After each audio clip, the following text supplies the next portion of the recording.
చాలా important subject, జాగ్రత్తగా వినాలా. Very very important subject. How అంటే ఒక్కోసారి ఎట్లుంటుందంటే, సమ్టైమ్స్ లైఫ్లో ప్రాబ్లమ్స్కి సొల్యూషన్ కనిపించదు, ఇంపాసిబుల్ అనిపిస్తూ ఉంటుంది, right? How much you apply your put on the lights on చేయండి, లైట్స్ ఆన్ చేయండి, అన్ని లైట్స్ ఆన్ చేయండి, అటు సైడ్ ఇటు side, all lights, all switches, so that they can see the Bible and all. అటు side కూడా okay, right. So there is no solution for your problem what you are going through. అంటే ఏమైపోయిందంటే dead ఎండ్కి వచ్చేసింది. అంటే dead end అంటే తెలుసు కదా మీకు, ఇక you don't have any other solution, ఇంకా you have to give up అన్నట్టు, ఇంకా రైట్. సో మ్యాన్ కైండ్, మానవాళికి అతిపెద్ద సమస్య ఏంటి? మరణం.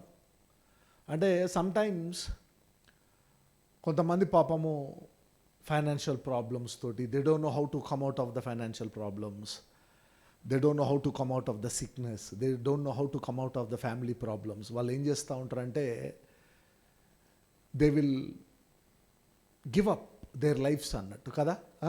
ఎందుకంటే సొల్యూషన్ లేదు, ఎంత ఆలోచించినా కూడా ఒక్కోసారి సొల్యూషన్ రాదు. కానీ క్రైస్తవులకున్న గ్రేటెస్ట్ ప్రివిలేజ్ ఏంటంటే, the greatest privilege for Christians is, అన్ని దారులు మూసుకుపోయినా కూడా, అన్ని మార్గాలు మూసుకుపోయినా కూడా ఒక మార్గం ఎప్పుడూ తెరిచే ఉంటుంది. ఆ మార్గం పేరే Yesayya. Hallelujah. There is always one way for the Christians. Christians అంటే ఎవరు? మళ్ళా నామకార్థం క్రైస్తవులు కాదు. యేసేను సొంత రక్షకుడిగా అంగీకరించి యేసేకి ఇష్టపూర్వకంగా జీవించినంత మాత్రాన కష్టాలు ఉండవా? ఉంటాయి. కానీ there is always one way to bring you out అన్నట్టు. Hallelujah. And that way is called Jesus Christ. అందుకే యేసయ్య ఏమంటాడంటే 7 డిక్లరేషన్స్ అంటాం కదా మనము. యోహాను సువార్తలో ఏమంటాము? 7 declarations in the John the గాస్పెల్లో. దాంట్లో ఒక డిక్లరేషన్ ఏంటంటే, నేనే మార్గమును. దావీదు 10 సంవత్సరాలు కష్టాల్లో ఉన్నప్పుడు దేవుడు విడిచిపెట్టిండా, లేకపోతే బయటికి తీసుకొని రావడం జరిగిందా? So all the doors are closed. లోకరీత్యా నీకు ఫ్రెండ్స్ ఉండరు, ఫ్యామిలీ ఉండదు, నీ టాలెంట్ పనికిరాదు, నీ చదువు పనికిరాదు. ఒక్కోసారి అర్థం కాని పరిస్థితిలో ఏమైపోతారంటే పీపుల్ విల్ గివ్ అప్. కానీ క్రైస్తవులకు మాత్రం ఎప్పుడూ ఒక మార్గము తెరిచే ఉంటుందంటా ఉన్నాడు. కాకపోతే దెర్ ఈజ్ వన్ కండిషన్ ఏంటంటే, నీవు మనుషులను నమ్ముకొనకుండా ఎవరిని నమ్ముకోవాలా? దేవుడైన యెహోవానే నమ్ముకోవాలా. You don't look at the people. నువ్వు మనుషుల వైపు చూడకుండా ఎప్పుడైతే దేవుని వైపు చూస్తూ ఉంటావో, this will come to pass in your life. Hallelujah. ఆ మార్గం అనేది ఓపెన్ అయింది నీకు. అంటే నువ్వు అనుకుంటా ఉంటావు, అరే ఈ సమస్యను జయించలేక చాలామంది ఇబ్బంది పడరు, కానీ నా దేవుడు నన్ను బయటికి తీసుకో. The condition is never trust the people, trust only Jesus. Hallelujah. అయితే మనం ఏం చేస్తూ ఉంటామంటే, పాపము యేసేని నమ్ముకున్న తర్వాత కూడా కష్టాలు వచ్చినాయి అనుకోండి, నువ్వేం చేస్తావో తెలుసా? నీవు మనుషుల వైపు చూస్తూ ఉంటావు ఒకటి, రెండోది ఏం చేస్తూ ఉంటావు అంటే దేవుని బ్లేమ్ చేస్తూ ఉంటావు. అసలు యేసేని నమ్ముకున్న తర్వాతే కష్టాలు ఎక్కువైనాయండి, యేసేని నమ్ముకున్న తర్వాతే నాకు సమస్యలు వచ్చినాయి, అంతే కదా. ఇప్పుడు ఈజిప్టు నుంచి బయటకు వచ్చిన తర్వాత తిండి గురించి, నీళ్ళ గురించి, అవునా, ఏమంటా ఉంటారు ఇశ్రాయేలీయులు అందరూ, ఐగుప్తే బాగుండేది కదయ్యా, మమ్మల్ని చంపడానికి మమ్మల్ని తీసుకొని వచ్చింది ఆ దేవుడు ఏడి, మమ్మల్ని చంపడానికి. అంటే you will either blame people, you will either blame people or you will either blame God. అయితే అటువంటి సందర్భాల్లో, అటువంటి డెడ్ ఎండ్ లాంటి సిచ్యువేషన్లో నువ్వేం చేయాలా, నువ్వేం చేస్తే దేవుడు అద్భుతము చేస్తాడు అనేది ఈరోజు సబ్జెక్ట్ అన్నట్టు. అర్థమవుతుంది కదా. ఓకే, 2వ రాజుల గ్రంథము 3వ అధ్యాయము ధ్యానిద్దాం. 2 Kings chapter 3 verse 4 నుంచి ధ్యానిద్దాం. That is a different episode, very deeper episode. జాగ్రత్త వినాలా. ఎక్స్పోజిటరీ స్టడీ మెథడాలజీ యూజ్ చేస్తాం మనం. వర్డ్ టు వర్డ్ మనం మెడిటేట్ చేస్తూ ఉంటాము. 2వ రాజుల గ్రంథము 3వ అధ్యాయము 4వ వచనము నుంచి right. ACs also working, right? ACs వస్తాయి కదా. అచ్చా, okay okay, right, no problem. So 3వ అధ్యాయము 4వ వచనం నుంచి చూద్దాం.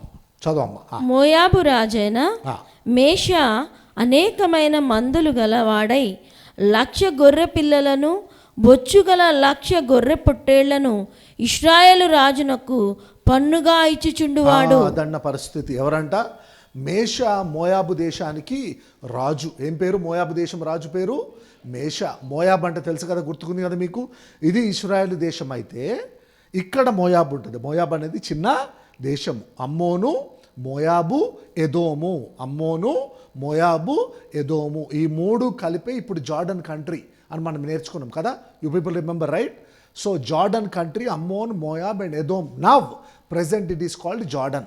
అయితే మోయాబు దేశానికి ఒక రాజు ఉన్నాడంట. ఆ రాజు పేరేంటి? మేష.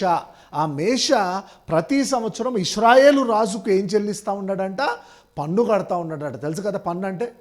పన్ను తెలుసా? మొగల్స్ ట్యాక్సులు పెట్టిండు. ఏం ట్యాక్సులు పెట్టిండు? సివిల్స్, జిజియా ట్యాక్స్ అని చెప్పి. జిజియా ట్యాక్సులు. అప్పట్లో సొసైటీలో నీవు ఉండాలంటే నువ్వేం చేయాలి? ట్యాక్సులు కడతా ఉండాలి. నీ మీద అటాక్ చేయొద్దు, నేను ఇబ్బంది పెట్టొద్దు అంటే. అంతే కదా. అట్లా ఇక్కడ కూడా మోయాబు రాజు ఏం చేస్తూ ఉన్నాడు? ఇశ్రాయేలు రాజుకి పన్ను కడతా ఉన్నాడంట. చదవండి. అయితే ఆహాబు మరణమైన తరువాత మోయాబు రాజు ఇశ్రాయేలు రాజు మీద తిరుగుబాటు చేయగా యెహోరాము షోమ్రోనులో నుండి బయలుదేరి ఇశ్రాయేలు వారినందరినీ సమకూర్చాను. ఏమైందంటే అప్పుడు ఇశ్రాయేలుకు రాజు ఎవరంటే ఆహాబు. ఎవరు? ఇశ్రాయేల్ రాజు ఆహాబు. వాడు అత్యంత క్రూరుడు. ఆ రాజు ఎవరు? క్రూరుడు. కాబట్టి మోయాబు దేశపు రాజు సిన్సియర్గా ట్యాక్సులు చెల్లిస్తూ ఉన్నాడు. సిన్సియర్గా. ఎప్పుడైతే ఆహాబు మరణమయ్యి ఆహాబు కొడుకు యెహోరాము పరిపాలించడం మొదలుపెట్టిండో వీడు తిరుగుబాటు చేస్తాడు అన్నట్టు. మీకు అర్థమవుతుంది కదా. ఎన్ని రోజులు కట్టాలి, ఇక మీ తండ్రి చనిపోయాడు కదా, నీకు భయపడాల్సిన అవసరం లేదని చెప్పి మోయాబు రాజు ఇశ్రాయేలు రాజు మీదకి దండెత్తి వస్తూ ఉంటాడు. అప్పుడు ఇశ్రాయేలు రాజు పేరేంటి? యెహోరాము. యెహోరాము. ఆ యెహోరాము ఏం చేస్తూ ఉంటాడు? The meaning of Jehoram is exalting Yahweh. అర్థమవుతుంది కదా. యెహోవాను హెచ్చించుట. జాగ్రత్త రాసుకోవాలా. యెహోరాము అంటే ఏంటంటే, యెహోరామ్ అంటే ఇరం. ఇరం అంటే ఏంటంటే హిబ్రూలో హెచ్చించడం అన్నట్టు. యెహో అంటే యెహోవా. యెహోవాను హెచ్చించడము. Exalting the Lord. యెహోవాను హెచ్చించడం. That is the meaning of Jehoram అన్నట్టు. జెహోరామ్ అనే రాజు పరిపాలిస్తూ ఉన్నప్పుడు మోయాబు దేశపు రాజు ఏం చేస్తూ ఉన్నాడు? అటాక్ చేస్తూ ఉంటే ఇశ్రాయేలు రాజు ఏం చేస్తూ ఉన్నాడంట? చదవమ్మ 7వ వచనం. యూదా రాజైన యెహోషాపాతునకు వర్తమానము పంపి మోయాబు రాజు నా మీద తిరుగుబాటు చేసి ఉన్నాడు, నీవు వచ్చి నాతో కూడా మోయాబీయులతో యుద్ధము చేసేదవా అని అడుగగా. చూడండి ఏం చేస్తా ఉన్నాడంట.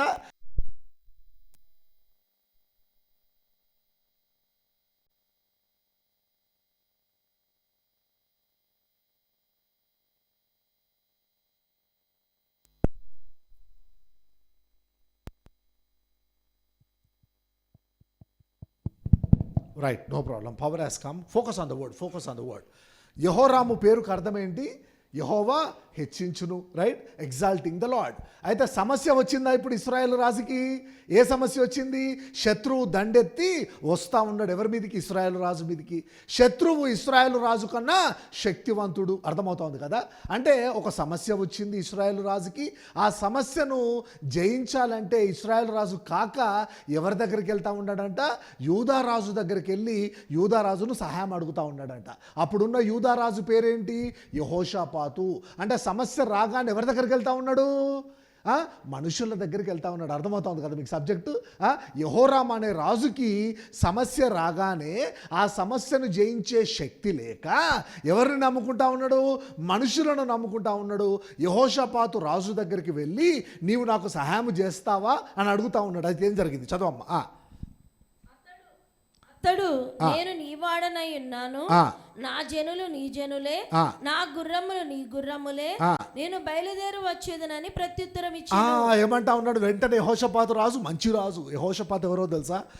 బైబుల్ గ్రంథములో సొలొమోను తర్వాత, after Solomon the richest king ever lived on the earth after Solomon according to the Bible is యెహోషాపాత్. అర్థమవుతుంది కదా. యెహోషాపాతు సొలొమోను తర్వాత అత్యంత ఐశ్వర్యవంతుడు. యెహోషాపాత్ అంటే న్యాయము తీర్చుట. యెహోవా అంటే యెహోవా, యెహోవా న్యాయము తీర్చును. That is the meaning of Jehoshaphat. షఫాత్ అంటే హీబ్రూలో యావే జడ్జెస్, అర్థమవుతా ఉంది కదా, ద లార్డ్ జడ్జెస్. అదే జెహోరామ్ మీనింగ్ ఏంటి? ద లార్డ్ ఎగ్జాల్ట్స్, అర్థమవుతా ఉంది కదా. అయితే యెహోరాము ఏ దేశానికి రాజు? ఇశ్రాయేల్ దేశానికి రాజు. యెహోషాపాతు ఏ దేశానికి రాజు? యూదా దేశానికి రాజు. శత్రువు ఎవరు ఇప్పుడు? మోయాబు దేశము. మోయాబు దేశము ఇశ్రాయేల్ మీద అటాక్ చేయగానే ఇశ్రాయేల్ రాజు ఎవరి దగ్గరికి వెళ్తా ఉన్నాడు? యూదా రాజు దగ్గరికి వెళ్తా ఉన్నాడు. యూదా రాజు యెహోషాపాతు ఏమంటా ఉన్నాడు?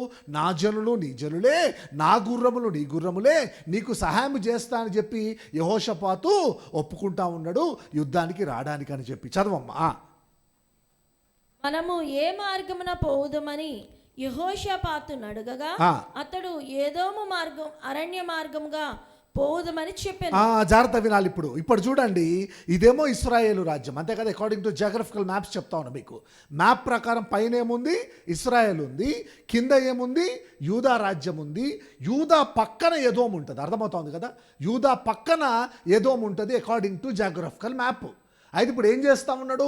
సరే, ఇక్కడ మోయాబు ఉంది కదా, ఇక్కడ మోయాబు ఉంది కదా, మోయాబును మనం అటాక్ చేయాలి కదా, ఏ మార్గం గుండా వెళ్దాము అని చెప్పి యెహోషాపాతు అడుగుతూ ఉన్నాడు యెహోరాముని.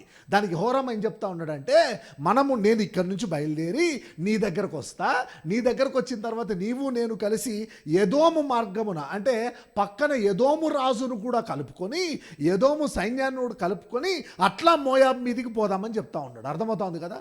అంటే ఇక్కడి నుంచి ఇక్కడ దగ్గర చుట్టూ తిరిగిపోవడం దగ్గర, అంటే ఏ రూట్ ఎన్నుకుంటా ఉన్నాడు మనోడు? చుట్టూ తిరిగిపోతా ఉన్నాడు అన్నట్టు, అర్థమవుతా ఉంది కదా మీకు. అంటే ఇప్పుడు ఇశ్రాయేలు నుంచి యూదాకి వెళ్ళి, యూదా నుంచి ఎదోముకి వెళ్ళి, ఎదోము నుంచి మోయాబుకి అటాక్ చేసేసరికి 1 వీక్ జర్నీ. ఎన్ని రోజుల జర్నీ? 1 week journey. ఎంతమంది రాజులు? ఇశ్రాయేలు రాజు, యూదా రాజు, ఎదోము రాజు, ముగ్గురు రాజులు కలిపి ఎవరి మీద అటాక్ చేయడానికి వెళ్తా ఉన్నారు? మోయాబు మీదకి అటాక్ చేయడానికి వెళ్తా ఉన్నారు అన్నట్టు. చదవమ్మా.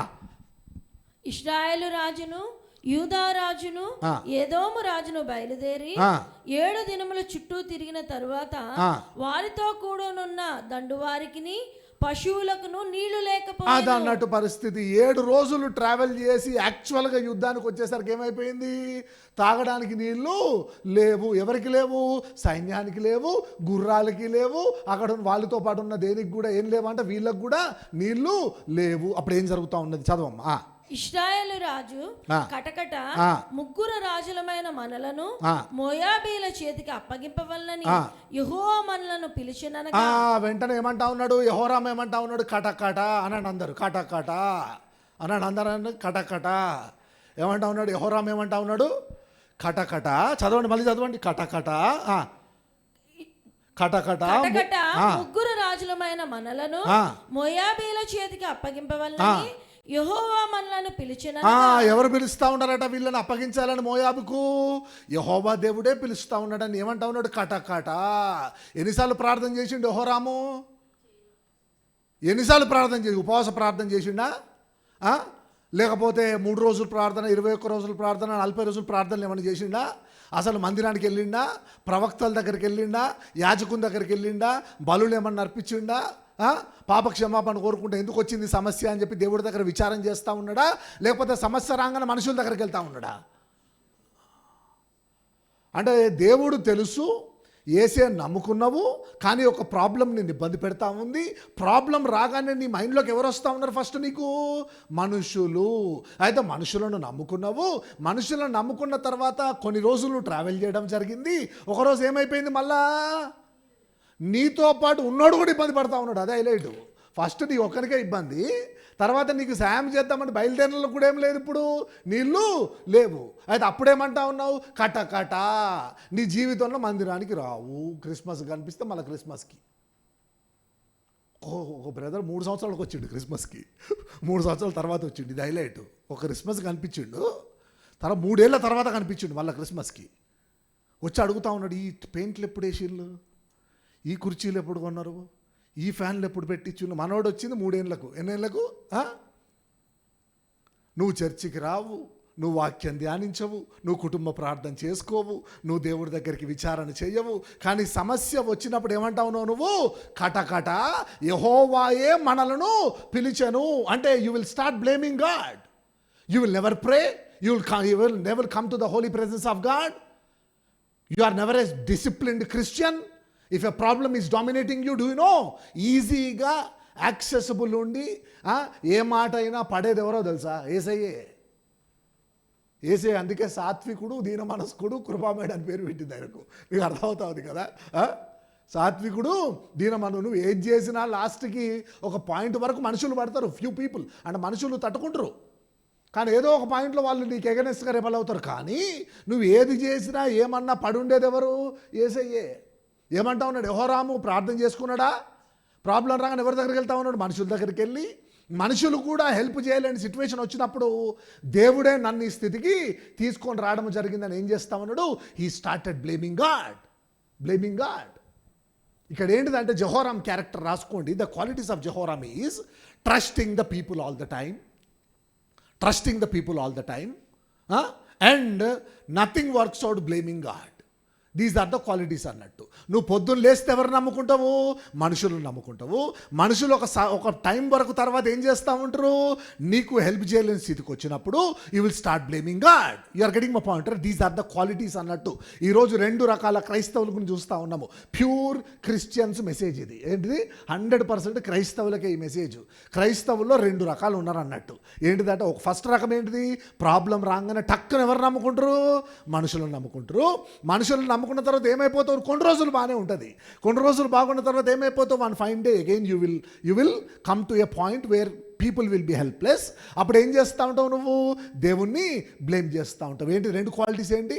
మనుషులను నమ్ముకోవడము, రెండోది దేవుణ్ణి బ్లేమ్ చేయడము. దీస్ ఆర్ ద క్వాలిటీస్ అన్నట్టు. రైట్? చదవండి ఒకసారి 2 రాజులు 3వ అధ్యాయము 10వ వచనం. మళ్ళీ చదవమ్మ. 3:10 2 రాజులు 3:10.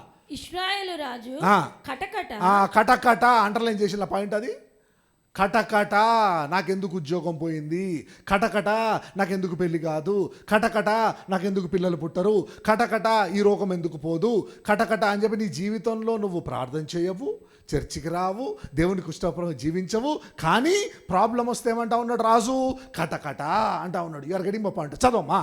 3 రాజులమైన మనలను మోయాబీల చేతికి అప్పగింపవలనని యెహోవా మనలను పిలిచిననగా. యెహోవా మనల్ని పిలిచింది ఎందుకో తెలుసా? 3 కలిపి మోయాబీలకు అప్పగించడానికట. Look at the arrogance and pride of Jehoram. నిన్ను రోగానికి అప్పగిస్తాడా యేసయ్య? లేకపోతే నీ రోగాలన్నీ ఆయన శిలువలో భరించిండా? ఇప్పుడు నిన్ను రోగానికి అప్పగించడానికా దేవుడు నిన్ను ఏర్పాటు చేసుకుంది, లేకపోతే నీ రోగాన్ని తీసివేయడానికి ఆయన చనిపోయింది? కానీ నువ్వేమంటా ఉన్నావు?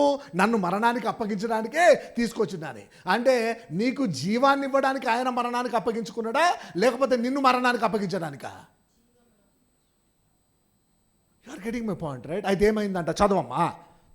యెహోషాపాతు అతని ద్వారా మనము యెహోవా యొద్ద విచారణ చేయుటకు యెహోవా ప్రవక్తలలో ఒక్కడైనను ఇచ్చట లేడా అని అడిగాడు. అయితే పక్కన యూదారాజు అనే యెహోషాపాతు ఉన్నాడు కదా.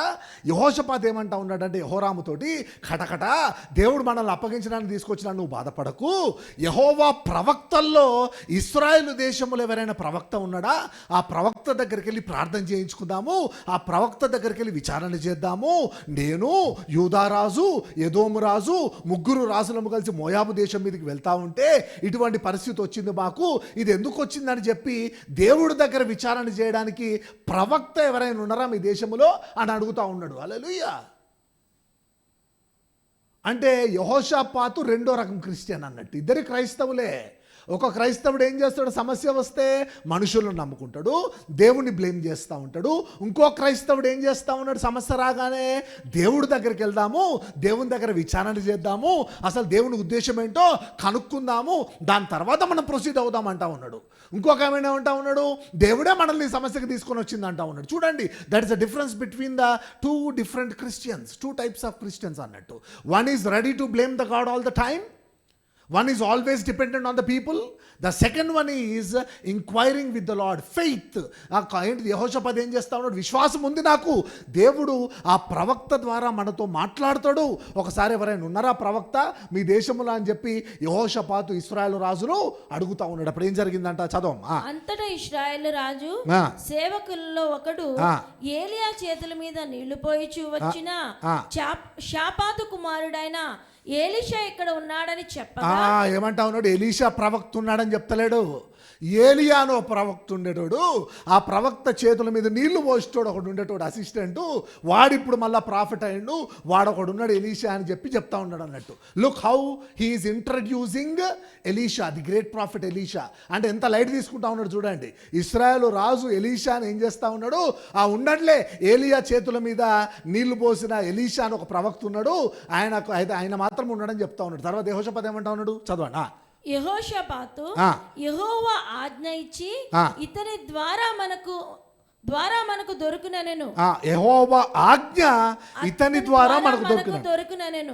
ఇశ్రాయేలు రాజును యెహోషాపాతును ఏదోము రాజును అతని యొద్దకు పోగా, వెంటనే ఎలీషా అని ఒక ప్రవక్త ఉన్నాడు మా దేశంలో అనగానే యెహోషాపాతు ఏమంటా ఉన్నాడంటే, పద తొందరగా మన ముగ్గురు రాజులము కలిసి ఆ ఎలీషా ప్రవక్త దగ్గరికి వెళ్దాము, మన సమస్యను చెప్దామంటా ఉన్నాడు. ఫస్ట్ కింగ్ ఏమంటా ఉన్నాడు, దేవుడే ఈ సమస్య తెచ్చిందంటా ఉన్నాడు.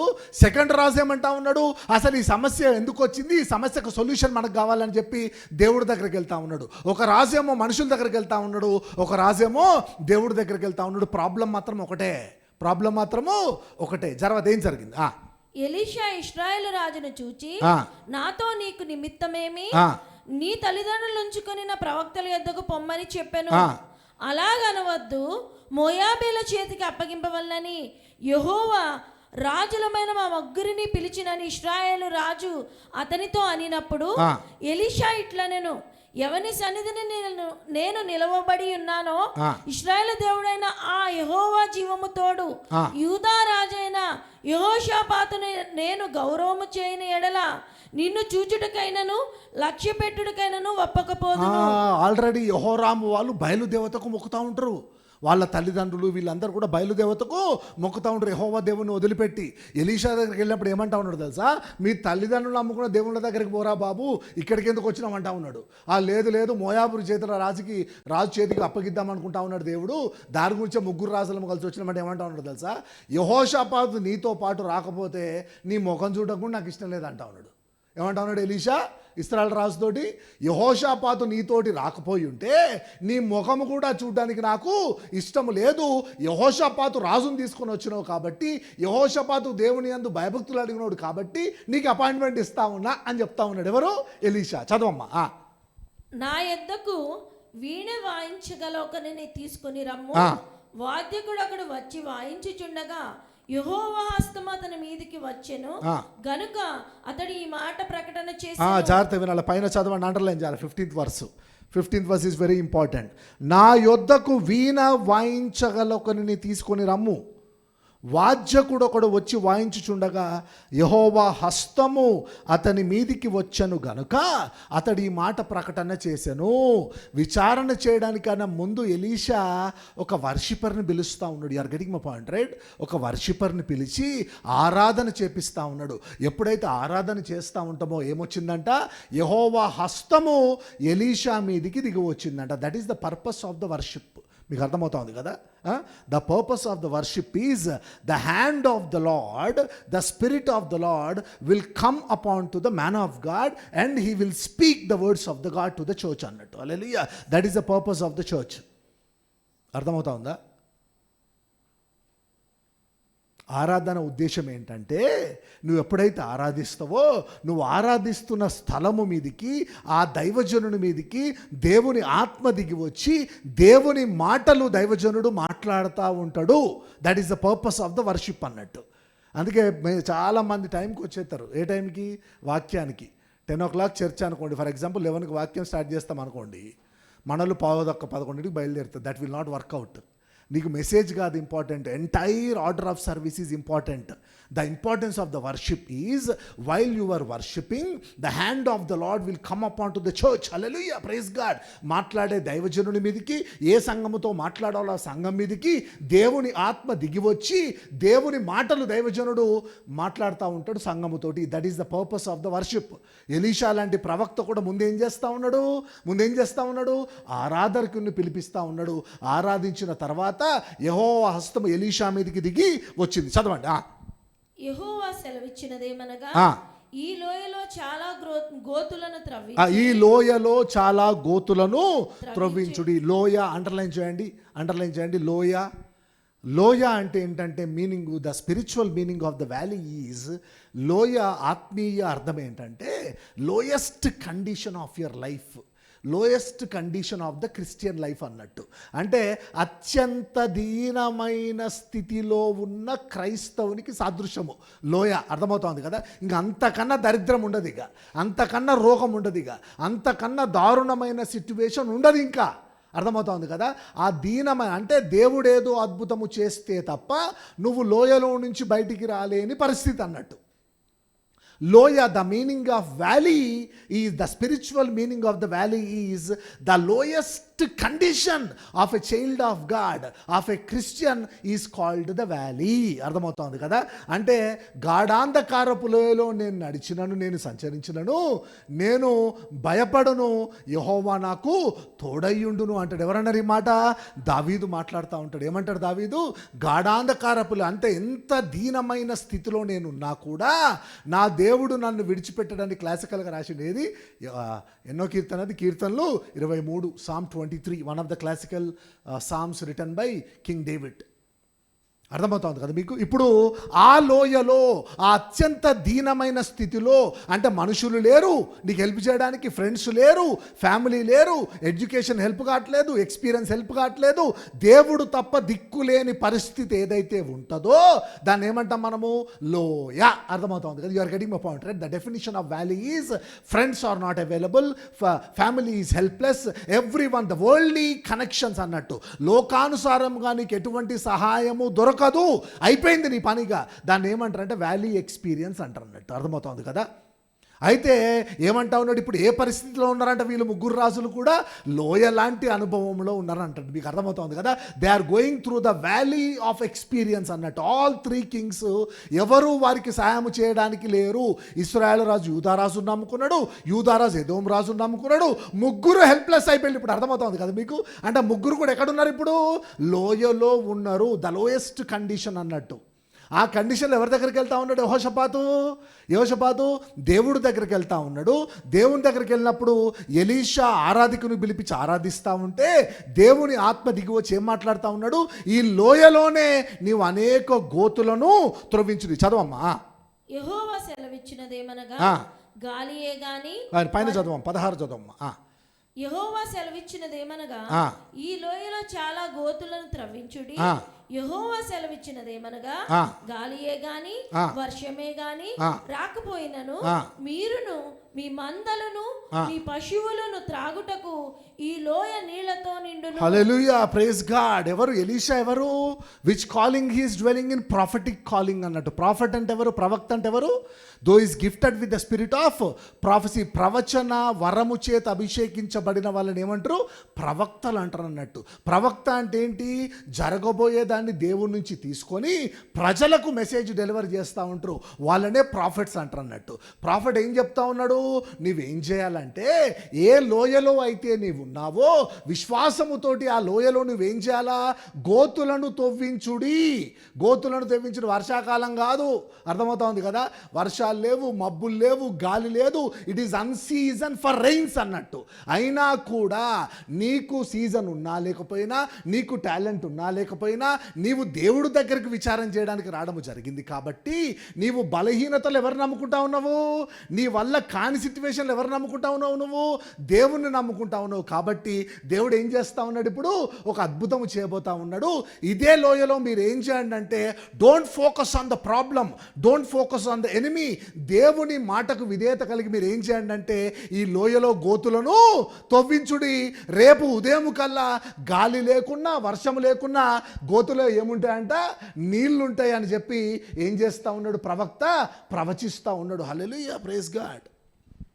మీకు గుర్తుకుంది కదా, కొరింథీయులకు రాసిన పత్రిక. Come back to Corinthians 12th chapter, 1 Corinthians 12,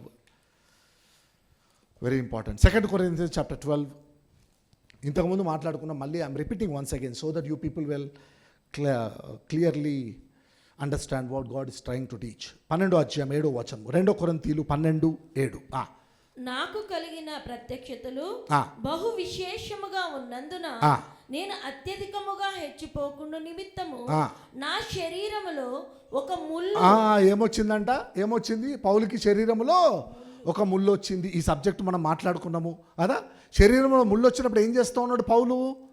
దేవుని నేను అత్యధికముగా హెచ్చిపోకుండా నిమిత్తము నన్ను నలుగగొట్టుటకు సాతాను యొక్క దూతగా ఉంచబడెను.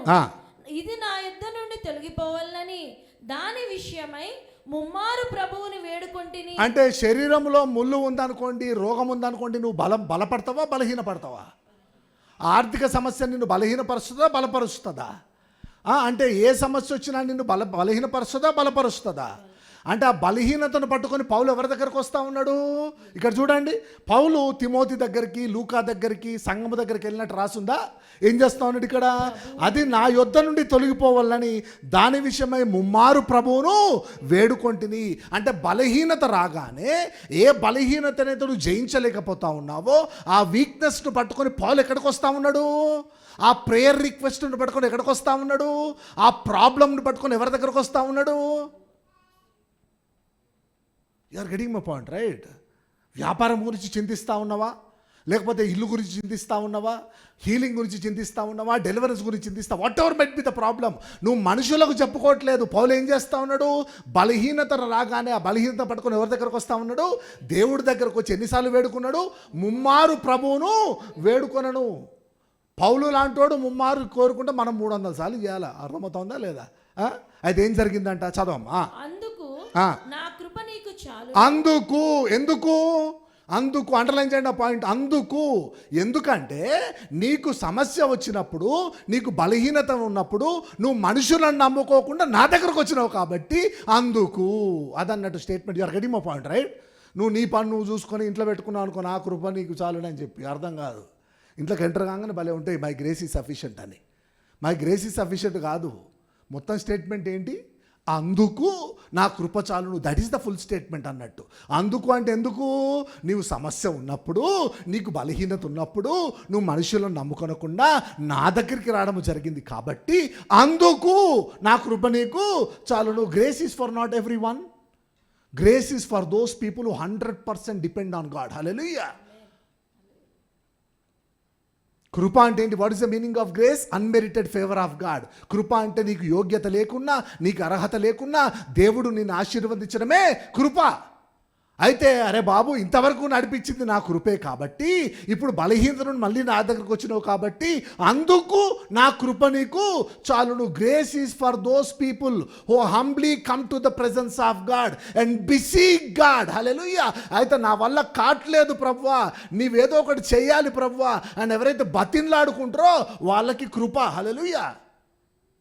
అదేం జరిగింది? చదవమ్మా. అందుకు నా శక్తి పరిపూర్ణమగుచున్నది. ఇక్కడ చూడండి, the reward for once the grace comes in to your life, once the grace activities in your life ఏం జరుగుతుందో తెలుసా? బలహీనత యందు నా శక్తి పరిపూర్ణమగుచున్నదని ఆయన నాతో చెప్పాను. హల్లెలూయా, ప్రైజ్ గాడ్. అంటే ఇన్ని రోజులు నీకు కూడా బలం ఉంది, 50% నీ బలము, 50% దేవుని బలము. అర్థమవుతుంది కదా? ఆ జీవితం నడిపిస్తూ ఉన్నావు. ఒకరోజు నీ 50% బలం ఏమైపోయింది? 0 అయిపోయింది. నువ్వెవరి దగ్గరకు వస్తా ఉన్నావు? దేవుడి దగ్గరకు వస్తే దేవుడు ఏమంటా ఉన్నాడు? నా కృప నీకు చాలును. నా శక్తి 100% నీ ఫ్యామిలీలో పనిచేయాలంటే నీవు బలహీనుడుగానే ఉండాలా. హల్లెలూయా. నీ బలహీనతను పట్టుకొని నా దగ్గరికి రావడం జరిగింది కాబట్టి ఇప్పుడు నీ జీవితంలో 100% నా శక్తి వర్క్ చేస్తూ ఉంటుంది అని చెప్తా ఉన్నాడు. హల్లెలూయా. అంటే 100% దేవుని శక్తి మన జీవితంలో పనిచేయాలంటే మనం బలహీనులమై ఉండాలా, బలవంతులై ఉండాలా? ఆ బలహీనత పట్టుకొని మనుషులకు చెప్పాలా, దేవునికి చెప్పాలా? అంటే దేవుడు బలహీనులండి ఎందుకు ఎన్నుకున్నాడు తెలుసా? బలహీనులు కాబట్టి ఎన్నుకున్నాడు. మీకు అర్థమవుతుంది కదా సబ్జెక్టు? చాలామందికి అర్థం కాలే. God is looking for weak people. Hallelujah. ఆ వీక్ పీపుల్ వీక్నెస్లో ఉండి దేవుడి దగ్గరికి ఎవరు మొర్ర పెట్టుకుంటారా అని ఎదురు చూస్తూ ఉన్నాడు. అయితే బలహీనలతో ఉండి బలహీనతల్లో మనుషులను నమ్ముకొనకుండా, సొంత తెలివితేటలు నమ్ముకొనకుండా ఎవరు దేవుడి దగ్గరకు వస్తారో అని ఎదురు చూస్తూ ఉన్నాడట. ఎందుకో తెలుసా? వాళ్ళకి కృపనిచ్చి 100% దేవుని శక్తి వాళ్ళ జీవితంలో యాక్టివేట్ చేయడానికి. హల్లెలూయా. నాకు టాలెంట్ ఉంది అయ్యగారు, అందుకే వ్యాపారం పెట్టినా అనుకోవద్దు నువ్వు. నాకు టాలెంట్ ఉంది, నాకు ఉద్యోగం కావాలనుకోవద్దు నువ్వు. You're getting my point, right? నీకు ఎంత టాలెంట్ ఉన్నా కూడా దేవుడి దగ్గరకు వచ్చినప్పుడు ఏం చేయాలి నువ్వు? నేను బలహీనుని ప్రభువా, నా వల్ల కాట్లేదు ప్రభువా అనాలి. హల్లెలూయా. అప్పుడు ఏ శక్తి యాక్టివేట్ అయింది? దేవుని శక్తి అంటే తెలుసా మీకేందో దేవుని శక్తి అంటే? చచ్చిపోయి కుళ్ళిపోయిన లాజర్ను లేపింది ఏ శక్తి? నోటి మాట చేత భూమిని ఆకాశాన్ని సృష్టిని చేసింది ఏ శక్తి? అనేక అద్భుతాలు చేసింది ఏ శక్తి? దేవుని శక్తి నీ జీవితంలో యాక్టివేట్ కావాలంటే నీ బలహీనతను పట్టుకొని ఎక్కడికి రావాలి నువ్వు? అప్పుడు ఏమిస్తాడు దేవుడు? అందుకు నా కృప. కృపావాక్యము పెద్ద సబ్జెక్ట్ ఇది. కృపావాక్యము. కృప ఎవరికి? ఇప్పుడు బలహీనతలో దేవుని దగ్గరకు వచ్చినప్పుడు ఏమంటాడు? మోషేని ఎన్నుకున్నప్పుడు ఏమన్నాడు మోషే? ప్రభువా, నేను మాట్లాడలేను, నేను నడవలేను, నేను మాటమాంద్యం గలవాడను, I'm slow in speech, I'm slow in tongue, I cannot be a leader Lord అంటే దేవుడు ఏమంటావు? నాకు తెలియదా? మనిషికి నోరిచ్చింది ఎవరు? మనిషికి చెవులు ఇచ్చింది ఎవరు? నాకు తెలియకుండా నీ దగ్గరకు వచ్చిందా? నీ దగ్గర ఏ టాలెంట్ ఉందో లేదో, నువ్వు బలహీనుడు అని తెలుసు, నువ్వు సాత్వికుడు అని తెలుసు, అందుకే నిన్ను లీడర్ చేస్తా అన్నది. హల్లెలూయా. ఎందుకంటే నా శక్తి నీ జీవితంలో ఏమవుతూ ఉంటుంది? యాక్టివేట్ అవుతూ ఉంటుంది. హల్లెలూయా, ప్రైజ్ గాడ్. అంతే తప్ప బలహీనత రాగానే ఆ జెహోరాము రాజులాగా నువ్వు కూడా దేవుడేనండి నాకు ఈ బలహీనత ఇచ్చింది, నేను దేవుడేనండి నాకు ఈ రోగం ఇచ్చింది, దేవుడేనండి ఫ్యామిలీ సమస్య ఇచ్చింది అనొద్దు. ఏమంటా ఉన్నాడు? జెహోరాములాగా నువ్వు ఆ ప్రాబ్లమ్ని యాక్సెప్ట్ చేసి, నీ బలహీనతను యాక్సెప్ట్ చేసి దేవుడిని నిందించుకుంటుంటావా? లేకపోతే ఆ బలహీనత పట్టుకొని నువ్వు యెహోషాపాతులాగా దేవుడి దగ్గరకు వస్తావా? హల్లెలూయా. ఇప్పుడు బలహీనపడ్డరా లేదా? ముగ్గురు రాజులు కలిసి బలహీనపడ్డ తర్వాత ఒకరేమో ఈ బలహీనత కారణం ఎవరు? మా దేవుడేనండి అని చెప్పి దేవుని నిందిస్తూ ఉంటే, ఇంకో రాజు ఏం చేస్తూ ఉన్నాడు తెలుసా? ఆ బలహీనత పట్టుకొని ఎవరి దగ్గరికి వస్తూ ఉన్నాడు? దేవుడి దగ్గరకు వచ్చి ఏం చెప్తా ఉన్నాడు? మాకు తాగుటకు నీళ్లు లేవు, మేము ముగ్గురు రాజులము ఇబ్బందుల్లో ఉన్నామంటే ఏం చెప్తా ఉన్నాడు? He's confessing the weakness in the presence of God. దేవుని సన్నిధికి వచ్చి బలహీనతను ఒప్పుకుంటా ఉన్నాడు. ఎప్పుడైతే బలహీనతను ఒప్పుకుంటావో దేవుడు ఏమిస్తాడు? కృప. హల్లెలూయా. అందుకు నా కృప నీకు చాలును. కృప నీ మీదకి వచ్చిన తర్వాత ఎవరి శక్తి? ఎంత పర్సెంటు? ఎర్ర సముద్రాన్ని చీల్చింది ఏ శక్తి? ఆ శక్తి నీ మీదికి రావాలంటే నీకేం రావాలా? కృప రావాలా? ఆ కృప నీ మీదికి రావాలంటే నువ్వు నీ బలహీనతను పట్టుకొని దేవుడి దగ్గరికి రావాలా? Hallelujah, praise God. ఇప్పుడు నువ్వు come back to the regular subject. Now 2 రాజులు 3 అధ్యాయానికి రండి. Now if you see here, ఇప్పుడు చూడండి 2 రాజులు 3 అధ్యాయము పైన ఒకసారి చూస్తే 14వ వచనం ఇక్కడ చూడండి. మీరు 16వ వచనము చూడండి. 16 చదవమ్మ. 3:16. యెహోవా సెలవిచ్చినదేమనగా, ఈ లోయలో చాలా గోతులను త్రవ్వించుడి. యెహోవా సెలవిచ్చినదేమనగా, గాలియే గాని వర్షమే గాని రాకపోయినను మీరును మీ మందలను మీ పశువులను త్రాగుటకు ఈ లోయ నీళ్లతో నిండును. వర్షం రాదు, గాలి రాదు, గోతులను తవ్వించుడి, లోయల నీళ్లుంటాయి. ఇది ఏ శక్తి అండి? ఇది దేవుని శక్తా, మనుషుల శక్తా? అయితే ఇప్పుడు ముగ్గురు రాజులు బలహీనులా బలవంతులా? బలహీనపడి ఎవరి దగ్గరకు వస్తూ ఉన్నారు? దేవుడి దగ్గరకు వచ్చి ఏం ఒప్పుకుంటా ఉన్నారు? మేము బలహీనులం ప్రభు అని ఒప్పుకుంటే, దేవుడు ఇన్ని రోజులు నా దగ్గర రాలేదు, నువ్వు ఇప్పుడు నా దగ్గరకు వస్తావని తోసివేస్తా ఉన్నాడా? నీ దేవుడు తోసివేసే దేవుడు కాదు. హల్లెలూయా. తప్పిపోయిన కుమారుని తండ్రి ఎట్లా వెయిట్ చేస్తూ ఉంటాడో, నా కుమారుడు బలహీనంలో ఉన్నాడు కదా, ఏదో ఒక రోజు నా దగ్గరకు వస్తాడని Jesus is waiting for you. Hallelujah. One day you will come back to him. ఒక రోజు నా దగ్గరికి వస్తాడు నా కుమారుడు, నా కుమార్తె. ఆ బలహీనతల్లో నశించిపోవడం దేవునికి ఇష్టము లేదు. God is expecting you to come back to Jesus. Hallelujah. నువ్వు వచ్చి ఏం చెప్పాలా? అయ్యా, నా వల్ల కాలేదు, ఈ వ్యాపారం నా వల్ల కావట్లేదు, ఉద్యోగం నా వల్ల కావట్లేదు, ఈ రోగమును జయించడం నా వల్ల కావట్లేదు, ఈ ఫైనాన్షియల్ ప్రాబ్లం జయించడం నా వల్ల కావట్లేదు అని దేవుని సన్నిధికి వచ్చి నువ్వు నోరు తెరిచి మాట్లాడాలా, దేవుడికి ప్రార్థన చేయాలని దేవుడు కోరుకుంటా ఉన్నాడు. హల్లెలూయా. నీకు అర్థమవుతోంది కదా సబ్జెక్టు? కానీ నువ్వేం చేస్తావు? నువ్వు బైబిల్ మొత్తం 10 సార్లు చదివినావు. అది ప్రాబ్లం ఏంటిదంటే 11 సార్లు చదివిన బ్రదర్ అన్నారు ఒకరు మొన్న. ఎన్నిసార్లు? 11 సార్లు. అదే ప్రాబ్లం. చర్చ్కి వెళ్ళాం బ్రదర్, మేమే చదువుకుంటాం. ఎన్నేళ్ళైంది? 7 ఏళ్ళు అయింది చర్చ్కి వెళ్ళి. ఎన్నిసార్లు చదివినావు బైబిల్? 11 సార్లు చదివినావు. ఈ జ్ఞానం ఎక్కువైన ప్రాబ్లమే. మీకు అర్థమవుతోంది కదా? నువ్వు that will not allow you to come to the presence of God. Your intelligence, your wisdom, your achievements will not allow to come to the presence of Lord and confess your weakness. Confess that you are weak. నేను doctorate కదా, నేను ఇంజనీర్ని కదా, నేను లాయర్ని కదా, నేను ఎట్లా ఒప్పుకోవాలి బలహీనత అని చెప్పి ఒక్కోసారి నీ టాలెంటు నీ బ్లెస్సింగ్ నీకు అడ్డమవుతూ ఉంటుంది. కానీ యెహోషాపాతు రాజుదా యుద్ధం ఎవరిది? యాక్చువల్గా జెహోరాముది, ఇశ్రాయేలు రాజుది. ఇశ్రాయేల్ రాజు ఏమంటా ఉన్నాడు? Is blaming God. జెహోషాపాతు ఏమంటా ఉన్నాడు? దేవుని దగ్గరికి వెళ్ళి ఒప్పుకుందాము, మా వల్ల కావట్లేదని అంటా ఉన్నాడు. హల్లెలూయా. చెప్పినా కదా మీకు ఎగ్జాంపుల్. ఒకసారి మా ఒక సిస్టరు, నేనే పాస్టర్ గారు, మా ఫ్రెండ్ని చర్చికి తీసుకొని వచ్చింది, నా ద్వారానే మా ఫ్రెండ్ రక్షణలోకి వచ్చింది, మా ఫ్రెండ్ కన్నా నేను అందగత్తని, మా ఫ్రెండ్ కన్నా ఎక్కువ చదువుకున్నా, నేను మా ఫ్రెండ్ కన్నా అన్నీ ఉన్నాయి, కానీ నాకు పెళ్లి కాలేదు, మా ఫ్రెండ్కు పెళ్ళి అయిపోయింది, దేవుడు నాకు అన్యాయం చేసిండు, నేను తీసుకొని వచ్చిన తర్వాత బ్లెస్ అయింది, నేను అందగత్తని, నాకు చదువు ఉంది, నాకు డబ్బులు ఉన్నాయి, నా ఫ్యామిలీ బ్యాక్గ్రౌండ్ ఉంది, ఆమెకి ఏమీ లేకపోయినా కూడా ఆమె బ్లెస్ అయిపోయింది, నేను ఇంకా కావట్లేదు ఎందుకు అన్నది. ఎందుకు? కృప అటుపోయింది. Hallelujah, praise God. ఎటుపోయింది కృప? అటుపోయింది. ఎందుకంటే నీ స్నేహితురాలు బలహీనురాలు కాబట్టి. You are getting my point, right? నువ్వెంత బలవంతునివైనా కూడా నీకున్న బలానికి కృతజ్ఞతలు ఎవరికి చెప్పాలా? దేవునికి చెప్పాలా. బలహీనత ఎవరి ముందు ఒప్పుకోవాలా? దేవుని దగ్గర ఒప్పుకోవాలా. అప్పుడు ఏ శక్తి ఏమిస్తాడు దేవుడు? అందుకు నా కృప నీకు చాలును. గ్రేస్ సీక్రెట్ ఏంటి? Grace is for the weak people. Grace is for those who come to the presence of Lord and confess they are weak, then the God's grace will be activated. Hallelujah. Once the grace is activated, the power of God will 100% manifesting in your life. Hallelujah. అయితే యెహోషాపాతు, నీవు వచ్చి దేవుని సన్నిధికి మా వల్ల కాట్లేదు, మేము బలహీనులు మేము ఒప్పుకున్నావు కదా, మీరెళ్ళి లోయలో గోతులు తవ్వండి అంటే ఏ సిచ్యువేషన్లో నువ్వు ఉన్నావో అక్కడే విశ్వాసముతో నువ్వు గోతులు తవ్వు. గాలి లేకున్నా వర్షము లేకున్నా ఉదయం కల్లా గోతులో నీళ్లుండి తీరాల్సిందే. Hallelujah. That is the God's miracle. Praise God. The biggest sin ఏంటిదో తెలుసా? ఘోరమైన పాపము స్వనీతి, సెల్ఫ్ రైచియస్నెస్. మేము రోజుకు 6 సార్లు ప్రార్థన చేసుకుంటాము. మేము నెలకు 30 సార్లు ఉపవాసం ఉంటాం పాస్టర్ గారు. నెలకు 30 సార్లు అంటే మామూలు జోక్ కాదు అది. నెలకు 30 సార్లు ఉపవాసం ఉంటాము. మేము రోజు బైబిల్ చదువుకుంటాం. మోకాళ్ళు వేసి 10 అధ్యాయాలు చదువుతా.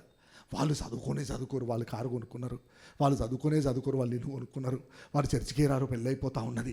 మేము ఇంత ప్రార్థన చేసుకున్నా కావట్లేదు. ఇది ఉన్నది చూసిల్లా. మేము ప్రార్థన చేసుకున్నాం, మేము బైబిల్ చదువుకున్నాము, మేము చర్చికి వెళ్తాము. ఇది స్వనీతి, ఇది సెల్ఫ్ రైచియస్నెస్ అంటారు దాన్ని. అర్థమవుతుంది కదా? Self righteousness is the biggest obstacle అన్నట్టు. అంటే ఏంటిదంటే తలుపులన్నీ తెరిచి ఊరెళ్ళిపోయినాం, తలుపులన్నీ క్లోజ్ చేయకుండా ఊరికిపోయినాం అన్నట్టు. ఒక 1 నెల రోజుల తర్వాత వచ్చిన తర్వాత ఇల్లంతా దొంగతనం అయిపోయింది. నువ్వు పోలీస్ స్టేషన్కి వెళ్ళి సిన్సియర్ కంప్లైంట్ ఇచ్చినావు అన్నట్టు. ఏమనంటే మేము ఊరెళ్ళాం, పోలీసు 1 నెల రోజులు వచ్చేసరికి దొంగతనం అయింది, మేము తలుపులన్నీ తీసిపోయినాము, అయినా కూడా దొంగతనం అయిందని చెప్పిన వాడికి ఏమంటాడు?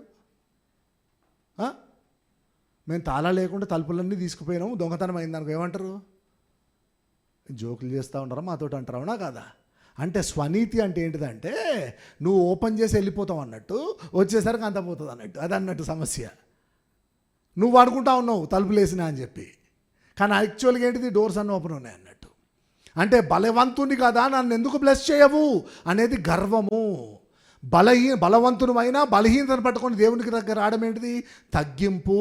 ఎవరికి కృప? ఎవరికి? Grace is for the humble. నేను ఏంటిది అది తీయండి ఒకసారి. యాకోబు రాసిన పత్రిక, open James, epistle to James, very important. Epistle to James, పేతురు ముందు ఉంటే చూడండి. 5 చూడండి, 4వ అధ్యాయము 6వ వచనం చదవమ్మా. అందుచేత నుంచి చదవమ్మా. అందుచేత దేవుడు అహంకారులను ఎదిరించి దీనులకు కృప అనుగ్రహించును అని లేఖనము చెప్పుచున్నది. చూడండి ఎవరికట? Grace is for the humble, not for the arrogant people. నేను బలవంతుని కదా అనుకుంటాను కాదు. ఎవరికట? నేను బలహీనుడి కదా అని తగ్గింపుతో ఎవరి దగ్గరకు వస్తారో వాళ్ళకేమిస్తాడు? కృపనిస్తాడు. కృప వస్తే ఎంత పర్సెంట్ శక్తి? దేవుని శక్తి 100% దేవుని శక్తి. అంటే లోయలో నీవు విశ్వాసముతో, విధేయత అంటే what is the definition of విధేయత? What is called obedience? Doing what you are set to do. అట్లెట్లా వస్తుంది? ఇది వర్షాకాలం కాదు కదా, బయట ఐటీ జాబులు పోతూ ఉన్నాయి కదా, బయట ఇంజనీరింగ్ జాబులు లేవు కదా, సీటు రాదు కదా, ల్యాండ్ రేట్లు పెరిగిపోయి, ఈ తెలివితేటలు వాడొద్దు. ఏం చెప్తా ఉన్నాడు ప్రవక్త? లోయలో మీరు గోతులను తవ్వించుడి అంటే చెప్పింది చెప్పినట్టు నీవు చెయ్యాలా. అర్థమవుతా ఉంది కదా? God is testing your obedience, God is testing your faith. Hallelujah. చదవం మళ్ళీ, come back to second, we're closing 2 Kings chapter 3 16 నుంచి చదవమ్మా మళ్ళీ. యెహోవా సెలవిచ్చినదేమనగా ఆ. ఈ లోయలో చాలా గోతులను యెహోవా సెలవిచ్చినదేమనగా ఈ లోయలో చాలా గోతులను తవ్వించుడి. యెహోవా సెలవిచ్చినదేమనగా గాలియే గాని వర్షమే గాని రాకపోయినను మీరును మీ మందలను మీ పశువులను త్రాగుటకు ఈ లోయ నీళ్లతో నిండును. గోతులను తవ్వించుడి, టెస్టింగ్ యువర్ ఒబీడియన్స్. గోతులను తవ్వించి నువ్వు తవ్వుతావా తవ్వవా అని చెప్పి దేవుడు నీ విధేయతను టెస్ట్ చేస్తూ ఉంటాడు. రేపు ఉదయం కల్లా గోతులో ఏముంటాయంట? నీళ్ళు ఉంటాయి. అది టెస్టింగ్ యువర్ ఫెయిత్ అన్నట్టు. అర్థమవుతుందా మీకు? గోతులను తవ్విస్తావా తవ్వించవా? దేవుడు నీ విధేయతను చెక్ చేస్తూ ఉన్నాడు. ఉదయం కల్లా ఏముంటాయన్నాడు? గోతులో నీళ్లు ఉంటాయన్నాడు. అంటే నీ విశ్వాసాన్ని టెస్ట్ చేస్తూ ఉంటాడు దేవుడు. అంటే నీకు చదువు లేకపోయినా, నీకు టాలెంట్ లేకపోయినా, రేపు ఉదయం కల్లా ఏమైపోద్ది? నీకు ఉద్యోగం వచ్చి తీరాల్సిందే. నీ రిపోర్ట్స్ అన్నీ అబ్నార్మల్ ఉన్నా కూడా నీ విశ్వాసంతో విధేయతతో దేవుని సన్నిధికి వచ్చి బలహీనులను ఒప్పుకుంటే నీకు ఎన్ని అబ్నార్మల్ రిపోర్ట్స్ ఉన్నా కూడా నీ గర్భము తెరవబడి తీరాల్సిందే. హల్లెలూయా. నీకు వివాహము జరిగి తీరాల్సిందే, నీకు ఉద్యోగం వచ్చి తీరాల్సిందే, నీ రోగము స్వస్థపడి తీరాల్సిందే, యేసు నామములో నీ జీవితం అద్భుతము జరిగి తీరాల్సిందే. హల్లెలూయా. ఎందుకు? బలహీనతను పట్టుకొని దేవుడి దగ్గరికి వచ్చినందుకు. అర్థం చదవమ్మా. ఇది యెహోవా దృష్టికి అల్పమే, ఆయన మోయాబీలను మీ చేతికి అప్పగించి. అండర్లైన్ చేయండి. అదే ఈరోజు వాగ్దానం మీకు, ఈ వారం వాగ్దానం. అయినా యెహోవా దృష్టికి అది అల్పమే. చదవండి. ఇది యెహోవా దృష్టికి అల్పమే, ఆయన మోయాబీలను మీ చేతికి అప్పగించి. ఎవరికి నువ్వు భయపడ్డది ఇన్ని రోజులు? మోయాబీలకే కదా భయపడ్డది. ఆ మోయాబీలను మీ చేతికి అప్పగిస్తా, అయినా యెహోవా దృష్టికి ఇది అల్పమే. ఇంగ్లీష్ బైబిల్లో బాగుంటుంది నాకు తెలిసి. It is light thing for the Lord అని ఉందా? What is there? It is the light thing for God. దేవునికి లైట్ తీసుకో అని విన్నారా ఎప్పుడన్నా? లైట్ తీసుకో అని చెప్పి అదే లైట్. ఆ లైట్ గురించే మాట్లాడుతున్నాను. మీరు లైట్ అంటే మళ్ళీ లెట్ దేర్ బి లైట్ అది కాదు.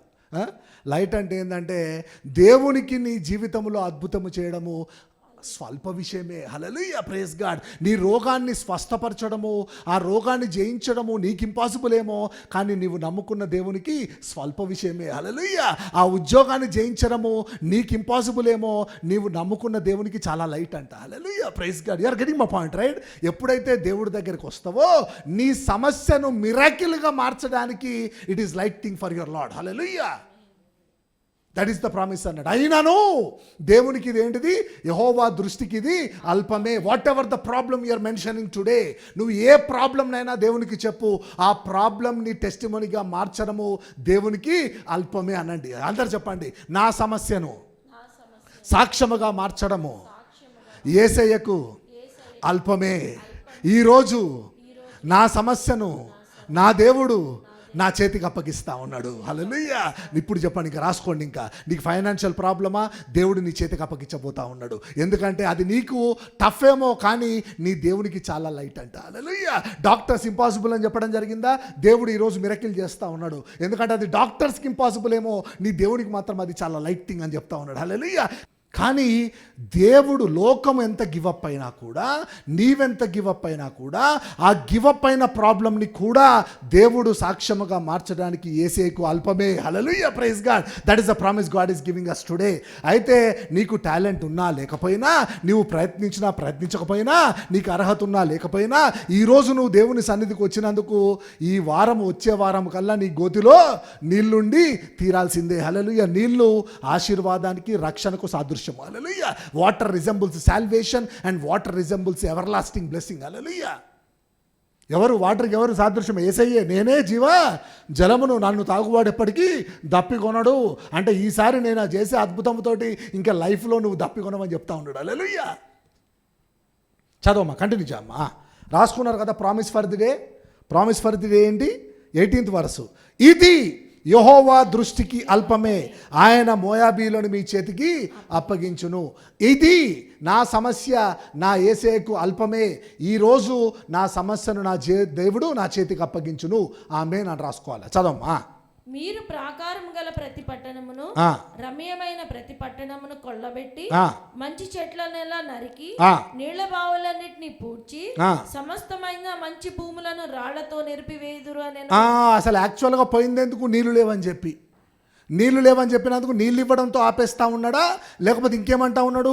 మీరు నీళ్లు తాగుతారు, మీకు నీళ్లు, మీ పశువులకు నీళ్లు, అది కాకుండా మీరు ప్రాకారం గల ప్రతి పట్టణమును, రమ్యమైన ప్రతి పట్టణమును కొల్లబెట్టి చెట్లనెల్లా నరికి నీళ్ల బావులను పూడ్చి భూములను రాళ్లతో చెరిపివేయుదురట. Hallelujah. Look at the reward. అర్థమవుతా ఉంది. అడిగిన దానికన్నా ఎక్కువ ఇస్తా ఉన్నాడా, తక్కువ ఇస్తా ఉన్నాడా? అడిగిన దానికన్నా, ఊహించిన దానికన్నా అత్యధికముగా దయచేసి యుగ యుగములకు మహిమను పొందుకునే దేవుడట. హల్లెలూయా, ప్రైజ్ గాడ్. చదవమ్మా. ఉదయ నైవేద్యము అర్పించు సమయమందు ఆ, నీళ్లు ఎదోము మార్గమున రాగా దేశము నీళ్లతో నిండెను. ఆ ఉదయ నైవేద్యం అంటే కన్ఫ్యూజ్ కావద్దు. పొద్దున్న 9ంటికి, హిబ్రూ ప్రకారం పొద్దున్న 9ంటికి, సాయంత్రం 3ంటికి. సాయంకాల నైవేద్యం ఈవినింగ్ 3ంటికి ఇస్తారు, ఉదయకాల నైవేద్యము 9ంటికి ఇస్తారంట. Grain offering, right. తమతో యుద్ధము చేయుటకు రాజులు ఎదోము మార్గమున రాక దేశము నీళ్లతో, వర్షం పడిందా, మబ్బులు వచ్చినాయా, గాలి వచ్చిందా, డైరెక్ట్ గోతులో నీళ్లు ఉన్నాయా? ఏ శక్తి అది? దేవుని శక్తి. చదవమ్మా. తమతో యుద్ధము చేయుటకు రాజులు వచ్చి ఉన్నారని మోయాబీలు విని అల్పులనేమి గనులనేమి ఆయుధములు ధరించుకొనగల వారందరినీ సమకూర్చుకొని దేశపు సరిహద్దునందు నిలిచిరి. ఉదయమందు వీరు లేచినప్పుడు సూర్యుడు నీళ్ల మీద ప్రకాశింపగా అవతలి నీళ్లు మోయాబీలకు రక్తం వలె కనబడెను. గనుక వారు ఇది రక్తము సుమ, రాజులు ఒకరినొకరు హతము చేసుకుని నిజముగా హతులైరి. మోయాబీయులారా దోపుడు సొమ్ము పట్టుకొందుము రండి అని చెప్పు. మొత్తానికి గోతులో నీళ్లున్నాయంట. వీళ్ళేమో లోయ పైన ఉన్నారు, కొండల మీద. ఎవరు? మోయాబీయులు. ఈ ముగ్గురు రాజులు ఎక్కడ ఉన్నారు? లోయలో ఉన్నారు. వీళ్ళు ముగ్గురు కలిసి వస్తూ ఉన్నారు. వీళ్ళు దూరం నుంచి చూసేసరికి ఆ సన్ రేసు నీళ్ళ మీద పడి రక్తంలాగా కనిపిస్తూ ఉన్నాడు, రక్తం మడుగుల్లాగా. గోతులు కనిపించవు కదా, పైనే ఉంటాయి కదా. ఆ పైన చూసి అన్ని రక్తం మడుగుల్లాగా దూరం నుంచి చూసి రాజులు వీళ్ళ కొట్టుకున్నట్టున్నారు. ఇశ్రాయేలు ఎదోముకి వీళ్ళకి ఎప్పటికీ శత్రుత్వమే కదా, ఇప్పుడు మనం చేయాల్సిన పని లేదని చెప్పి వెపన్స్ అన్ని పక్కన పెట్టి దోపుడు సొమ్ము పంచుకుందామని రిలాక్స్గా వస్తూ ఉంటారట. అర్థమవుతుంది కదా. చదవమ్మా. వారు ఇశ్రాయేలు వారి దండు దగ్గరకు రాగా ఇశ్రాయేలీలు లేచి వారిని హతము చేయుచుండిరి. గనుక మోయాబీయులు వారి ఎదుట నిలవలేక పారిపోయిరి. ఇశ్రాయేలీయులు వారి దేశంలో చొరబడి మోయాబీయులను హతము చేశారు. ఎంతమంది చనిపోయింది? ఇశ్రాయేల్ ఎంతమంది చనిపోయిండ్రు? యూదా ఎంతమంది చనిపోయిండ్రు? ఎదోం ఎంతమంది చనిపోయిండ్రు? ఎవరు శక్తిమంతులు? మోయాబీయులా, వీ ముగ్గురు రాజులా? మరి మోయాబీలు అందరు హతమైందంట, వీళ్ళు మాత్రం ఒకరు చచ్చిపోలేదంట. దాన్ని ఏమంటారు? దాన్ని దేవుని శక్తి అంటారు. హల్లెలూయా, ప్రైజ్ గాడ్. దేవుని శక్తి ఎందుకు వచ్చింది నీ మీదికి? కృప వచ్చింది కాబట్టి. కృప ఎందుకు వచ్చింది? నువ్వు బలవంతునానా, బలహీనునానా? I'm telling you once again, people, stop blaming God. Stop applying your intelligence. In your weakness come to the presence of God. Hallelujah. దేవుని సమక్షానికి, దేవుని సన్నిధికి నీ బలహీనతను పట్టుకుంటరా. Not like Jehoram. Don't blame God, don't trust people. ఎంతసేపు మనుషులను నమ్ముకొనకు. పొద్దున్న లేస్తే మనుషులను నమ్ముకుండు. పొద్దున్న లేస్తే నువ్వు దేవుణ్ణి నిందించడము, దేవుని నమ్ముకున్న తర్వాతే కష్టాలు ఎక్కువైనా అంటావు తప్ప పొరపాటున దేవుని దగ్గరికి నువ్వు రావు. కానీ అదే సమస్యల్లో యెహోషాపాతు ఏమంటా ఉన్నాడు? దేవుడి దగ్గరికి వెళ్దాము, దేవుని దగ్గర విచారణ చేద్దాం అన్నాడు. ఎప్పుడైతే నీ బలహీనత పట్టుకొని దేవుడి దగ్గరకు వస్తావో దేవుడు ఏమిస్తాడంట? అందుకు నా కృప నీకు చాలును, ఇది మొదలుకొని నా శక్తి నీ జీవితంలో పరిపూర్ణమవుతుంది అన్నాడు. విశ్వాసముతో మీరేం చేయాలి? విధేయతతో చెప్పింది చెప్పినట్టు గోతులను తవ్వించుడి. ఉదయం కల్లా ఏముంటాయి మీకు? గోతులో నీళ్లుంటాయి. అంటే తవ్వడము విధేయత, చెప్పింది చెప్పినట్టు చేయడము.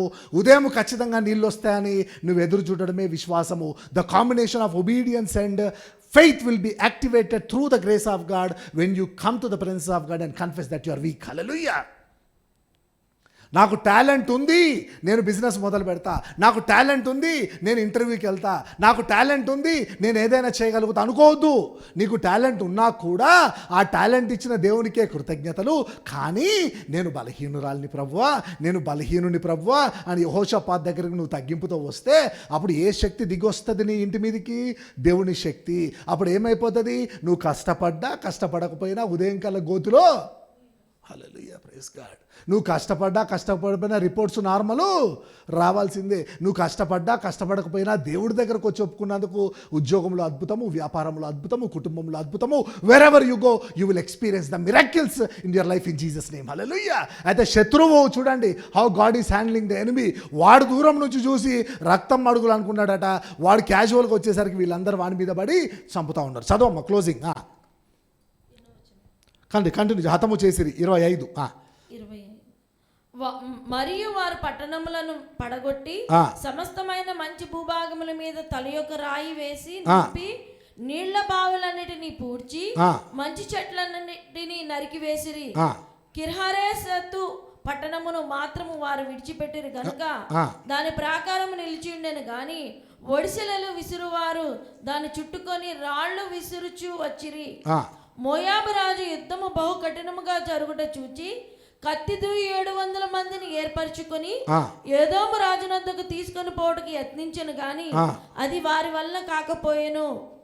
అప్పుడు అతడు తనకు మారుగా ఏలవలసిన తన జ్యేష్ఠ కుమారుని తీసుకొని పట్టణపు ప్రాకారం మీద దాన బలిగా అర్పింపగా.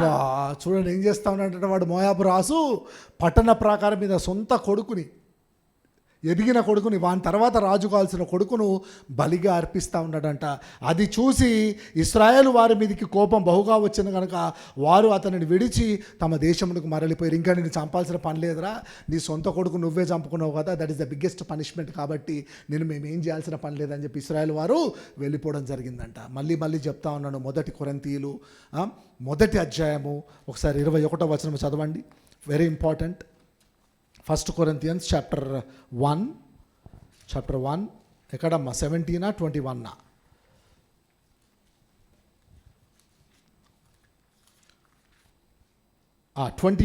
25 chapter 1 25. దేవుని వెర్రితనము మనుష్య జ్ఞానము కంటే జ్ఞానము. మా అందరు చెప్పండి. దేవుని వెర్రితనము మనుషుల జ్ఞానము కంటే జ్ఞానము గలది. దేవుని బలహీనత మనుషుల బలము కంటే బలమైనది.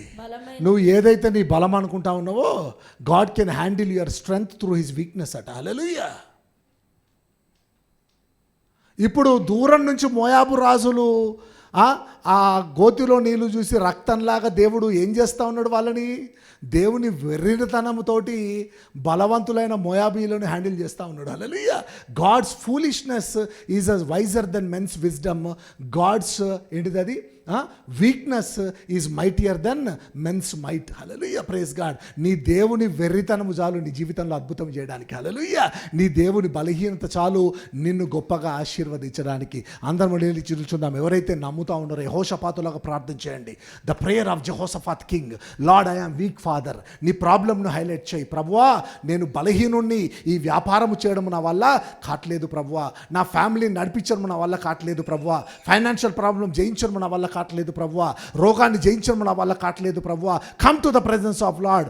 Don't live under illusion that you are intelligent, you are educated, whatever the talents you have, give thanks to the Lord. నీకున్న అర్హతకు, నీకున్న టాలెంట్స్కి దేవునికి థ్యాంక్స్ చెప్పు. బలహీనతను పట్టుకొని నా వల్ల కాట్లేదు ప్రభు అని చెప్పి యెహోషాపాతులాగా ప్రార్థన చేయి. ఏం జరుగుద్దో తెలుసా? ఏం జరుగుద్దంటే నీవు నమ్మినా నమ్మకపోయినా కూడా ఉదయం కల్లా గోతులో నీళ్ళుండి తీరాల్సిందే. హల్లెలూయా.